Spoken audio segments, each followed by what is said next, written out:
This channel does not promote any violent, harmful, or illegal activities. All content provided by this channel is meant for an educational purpose only.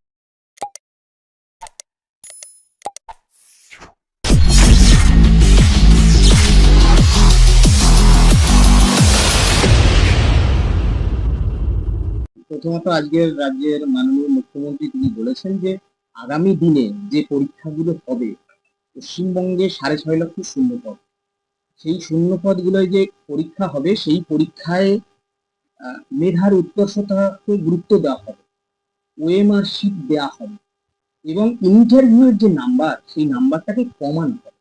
কেন বলছেন? আপনারা জানেন যে পূর্বতন যে মমতা বন্দ্যোপাধ্যায়ের রাজ্য সরকার ছিল তারা 26,000 জনের চাকরি পেয়েছে। তাদের মধ্যে বহু যোগ্য শিক্ষক শিক্ষিকা এবং শিক্ষাকর্মীরা ইতিমধ্যে অনেকে মারা গেছেন, তারা চাকরি হারিয়েছে। যোগ্য শিক্ষাকর্মীদের 14 মাস ধরে বেতন বন্ধ। আমরা দীর্ঘদিন ধরে যখন বলছিলাম ওএমআর এর ভিত্তিতে যোগ্যতার মাপকাঠিতে চাকরি ফেরানোর ব্যবস্থা করুক, পূর্বতন সরকার করেননি। অবশেষে আজ দেখছেন সেই ওএমআর প্রকাশিত হয়েছে। শিক্ষকদের ক্ষেত্রে, শিক্ষাকর্মীদের ক্ষেত্রেও প্রকাশিত হবে। নতুন সরকারের কাছে আমাদের আবেদন, বা প্রাক্তন আমাদের মাননীয় বিরোধী দলনেতা যিনি শুভেন্দু অধিকারী, আজকের প্রিয় মুখ্যমন্ত্রী, তিনি আমাদের আশ্বাস দিয়েছিলেন, আমার মাথায় হাত দিয়ে তিনি বিধানসভায় বলেছিলেন ক্ষমতায় আসলে ওএমআর এর ভিত্তিতে ধারাবাহিকতা সহ বৈধ যোগ্য শিক্ষক শিক্ষিকা এবং শিক্ষাকর্মীদের সে বিধানসভায় বিল এনে হোক বা শিক্ষা দপ্তরের এক্সট্রিম পাওয়ার এক্সারসাইজ করে হোক চাকরি ফেরাবেন। আবার SLST 2 যদি 2025 পরীক্ষা দেখেন, সেই পরীক্ষায় দেখবেন 20 মার্কস ইন্টারভিউ এবং ডেমনস্ট্রেশন। অর্থাৎ কাউকে যদি আপনার চাকরি প্রতিহিংসা পরায়ণ তো ছিল পূর্বতন সরকার, অর্থাৎ কাউকে চাকরি পাইয়ে দেওয়া আর কাউকে যোগ্য ছেলেকে বঞ্চিত করা, সেটা কিন্তু এই 20 নম্বরের মাধ্যমে সম্ভব ছিল। আজকের যে মুখ্যমন্ত্রী যে সিদ্ধান্ত নিয়েছে মেধার উৎকর্ষতার ভিত্তিতে যে নিয়োগ, সেটাকে চাকরিহারাদের পক্ষ থেকে আমরা সাধুবাদ জানাই। এবং বাংলার জনগণ যে প্রাক্তন দুর্নীতিগ্রস্ত মমতা বন্দ্যোপাধ্যায় সরকারকে যেভাবে হটিয়ে দিয়েছে, তার কারণ হচ্ছে তারা দুর্নীতির বিরুদ্ধে স্বচ্ছ নিয়োগ চায়। গ্রামগঞ্জের গ্রামীণ শিক্ষার সাথে যুক্ত সাধারণ ঘরের ছেলেমেয়েরা যাতে চাকরি পেতে পারে মেধার ভিত্তিতে, কোনো ঘুষ না দিয়ে, তার জন্য ভোট দিয়েছেন মুখ্যমন্ত্রী। সেই জনগণের আওয়াজ মেনে, দাবি মেনে কাজ করছেন। ধন্যবাদ জানাই। আমরা এই 100 নম্বর পরীক্ষাটা কিভাবে 100 নম্বরের পরীক্ষায় রুলস আছে। আপনার 35 এক্সপিরিয়েন্স, 35 আপনার একাডেমিক্স করতে পারে বা 30 করতে পারে, 60 পরীক্ষা নিতে পারে এক্সামিনেশন ওএমআর এর ভিত্তিতে, 10 নম্বর ইন্টারভিউ হতে পারে। এই ইন্টারভিউর আবার দুটো পার্ট হতে পারে, একটা 5 ইন্টারভিউ 5 ডেমনস্ট্রেশন। অর্থাৎ এই প্রক্রিয়ার মাধ্যমে আমি এখনো জানি না, যদি আমাকে আপনারা জিজ্ঞেস করেন আমি বলবো 30 নম্বর হচ্ছে একাডেমিক্স যার যা কোয়ালিফিকেশন, এবং 60 নম্বর এক্সামিনেশন, 10 নম্বর ইন্টারভিউ এবং ডেমনস্ট্রেশন।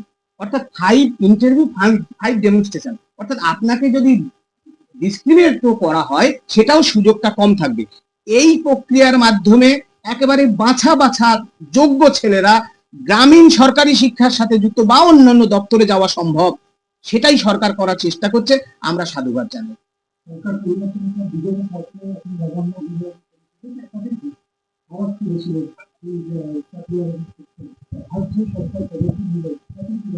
দেখুন, আমরা তো পূর্বতন রাজ্য সরকারের দুর্নীতির বিরুদ্ধে, আপনারা জানেন পশ্চিমবঙ্গের সমস্ত জেলা আমি আন্দোলন ছড়িয়ে দিয়েছি। কেন্দ্র মানে কলকাতা জুড়ে সমস্ত রাজপথে প্রায় আমাদের হাঁটা হয়ে গেছে। নবান্ন অভিযান, বিকাশ ভবন, SSC, অনশন আন্দোলন, সোশ্যাল মিডিয়া, যে সর্বত্রভাবে আমরা পূর্বতন দুর্নীতিগ্রস্ত মমতা বন্দ্যোপাধ্যায় সরকারের বিরুদ্ধে আমরা কিন্তু লড়েছি। কারণ এত দুর্নীতি মানা যাচ্ছিল না, অভয়াকাণ্ড মানা যাচ্ছিল না। 26,000-এর চাকরি, ভাবতে পারেন, কোনো অপরাধ ছাড়া, শুধুমাত্র তাদের নেতা মন্ত্রীদের আড়াল করার জন্য 26,000 ছেলে মেয়ের চাকরি খেয়েছে মমতা ব্যানার্জি। ওএমআর প্রকাশ করেনি, সেই অধ্যত্বের জবাব দিয়ে পরিবর্তনের সরকার এসেছে। সুতরাং পরিবর্তনের সরকারের প্রতি বাংলার মানুষেরও আশা আছে, আমারও খুব আশা আছে। আমি রাজ্যের মাননীয় মুখ্যমন্ত্রীর প্রতি, শ্রী শুভেন্দু অধিকারী মহাশয়ের প্রতি আমাদের আবেদন, 26,000-এর মধ্যে যারা বৈধ আছে চাকরিহারা, তাদের প্রতিনিধিদের তিনি ভাতৃস্নেহে যেন ডেকে নেন এবং কোন পথে চাকরি ফেরানো সম্ভব বৈধদের, এবং তার আইনজীবী রয়েছে, রাজ্যের অ্যাডভোকেট জেনারেল থাকবে, তাদের আরো শিক্ষামন্ত্রী সবাই থাকবেন। কিন্তু চাকরিহারাদের নিয়ে তিনি যেন অন্তত একটু কনফিডেন্সে নেন, কারণ চাকরিহারারা আজও বিনিদ্র রজনী, আজও দৃষ্টিহীন যোগ্য শিক্ষক ত্রিদীপ রায় থেকে শুরু করে শিক্ষিকা সুপ্রা বিশ্বাসরা, সুমন বিশ্বাসদের চোখে ঘুম নেই। চাকরি ফেরানোর ব্যবস্থা করুক, আগামী দিনে চাকরি হোক মেধার ভিত্তিতে, এই আশা। আপনারা যে 16 পরে পরীক্ষা দিবেন, সেই পরীক্ষাটা তাহলে কি?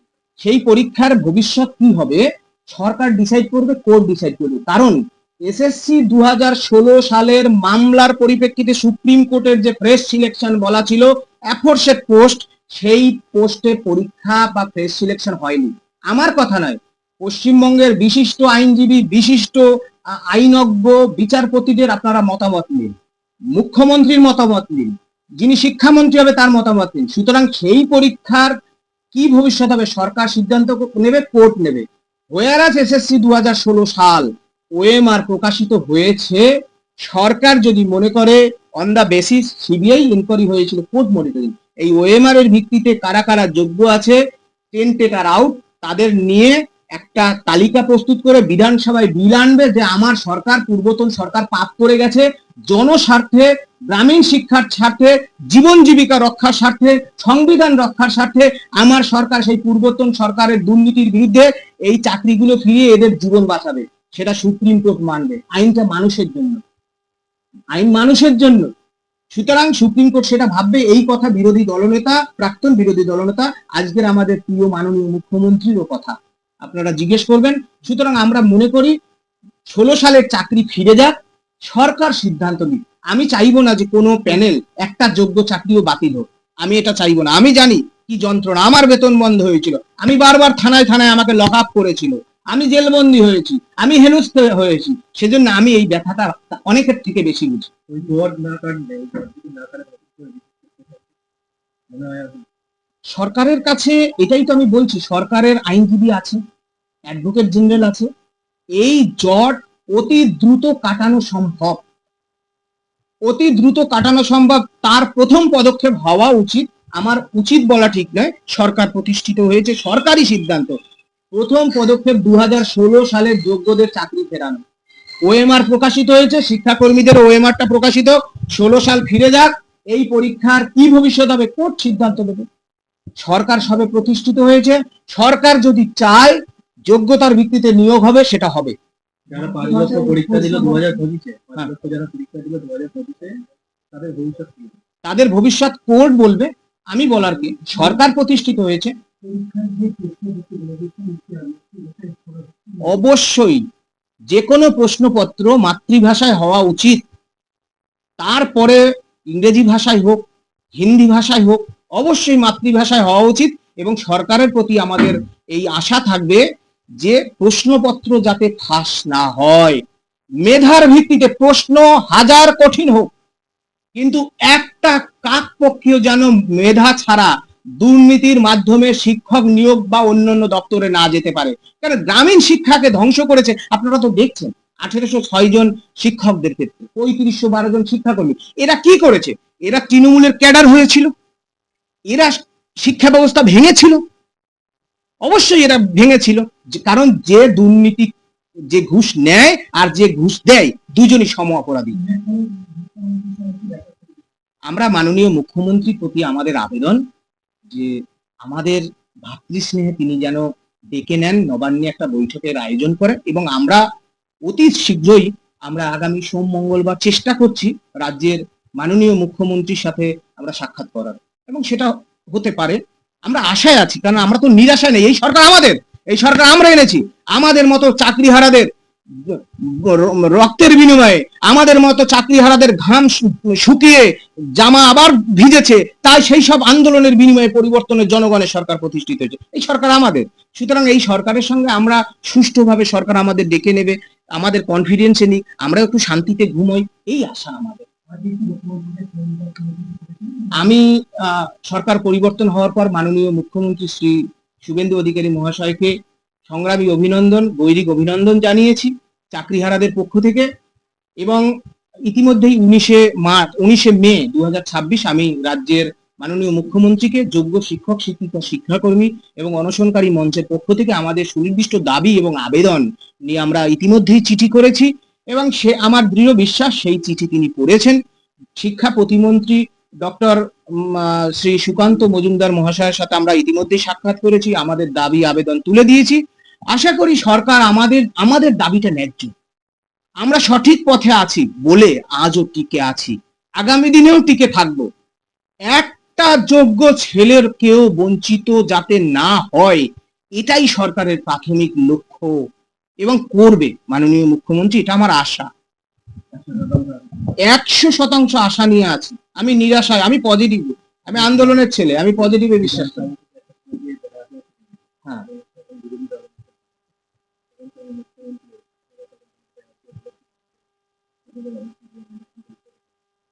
দেখুন আমরা তো প্রায় দুবার আমরা বিধানসভা অভিযান করেছি।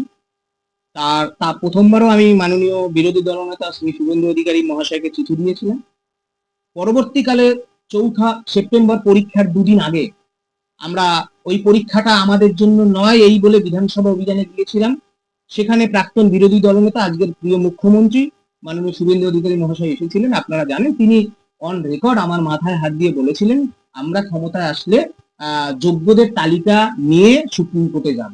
আমরা এই দাবিতেই বিধানসভায় গিয়েছিলাম যে ওএমআর এর ভিত্তিতে কর্মরত শিক্ষক শিক্ষিকা এবং আনটেন্টেড শিক্ষাকর্মী, যে যোগ্য শিক্ষাকর্মীদের 14 মাস ধরে বেতন বন্ধ বা যে টেন্টেড প্রকাশিত হয়েছে সেই জায়গাটা তো যোগ্য ওয়েটিংরা পেত, আজকে এই ওএমআর এর ভিত্তিতে একটা যোগ্য তালিকা প্রস্তুত করে সেই তালিকা বিধানসভায় বিলানুক। যে আমি আগেই বলেছি আমার সরকার পূর্বতন দুর্নীতিগ্রস্ত সরকারের কারণে বাংলার গ্রামীণ শিক্ষা ক্ষতিগ্রস্ত হয়েছে।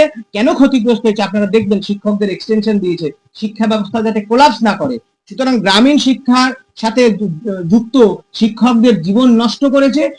তাই সংবিধান রক্ষার স্বার্থে, জীবন জীবিকা রক্ষার স্বার্থে আমার সরকার যোগ্যতার ভিত্তিতে এই ওএমআর এর ভিত্তিতে নিয়োগ দেবে বা শিক্ষা দপ্তরের একটা পাওয়ার এক্সারসাইজ করে। সুতরাং সেই বক্তব্য থেকে রাজ্যের মাননীয় মুখ্যমন্ত্রী সরে আসবে না, আমাদের এটা আশা আছে এবং সেজন্য আমরা সাক্ষাৎ করব এবং তিনিও, আমরা বিশ্বাস করি তিনি আমাদের ডেকে নেবেন। আমরা বিশেষ কিছু বক্তব্য মানে আমাদের বলার নেই, আমরা এইটুকুই বলছি তিনি ডেকে নেবেন।